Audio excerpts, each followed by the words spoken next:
साथियों, आजादी के इस 75वें साल में देश ने सबका साथ, सबका विकास और सबका विश्वास के साथ ही सबका प्रयास का आह्वान भी किया है।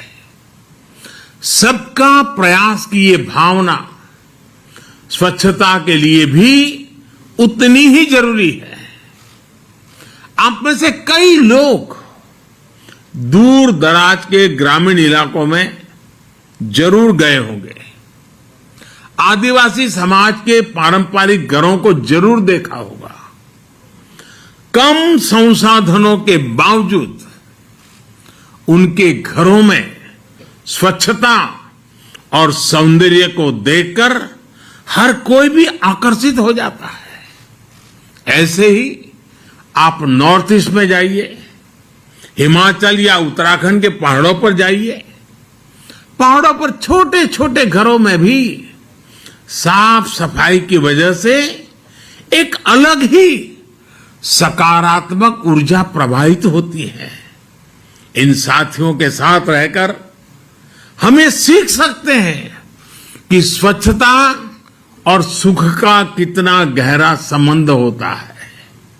इसलिए जब मैं गुजरात का मुख्यमंत्री बना और प्रगति के लिए पर्यटन की संभावनाओं को निखारना शुरू किया, तो सबसे बड़ा फोकस स्वच्छता और इस प्रयास में सभी को जोड़ने पर किया गया।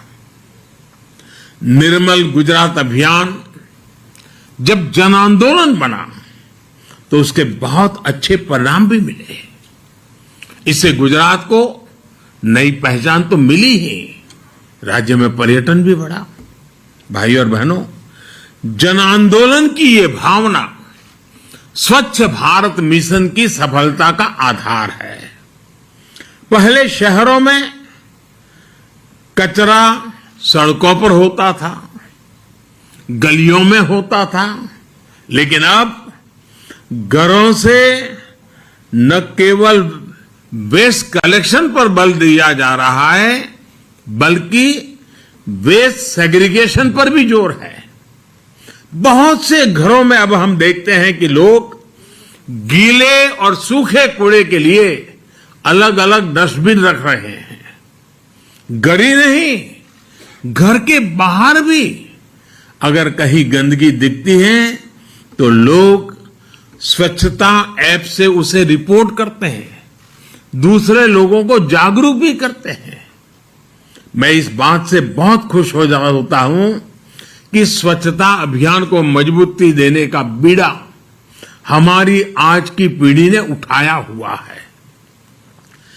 टॉफी के रैपर अब जमीन पर नहीं फेंके जाते हैं, बल्कि पॉकेट में रखे जाते हैं।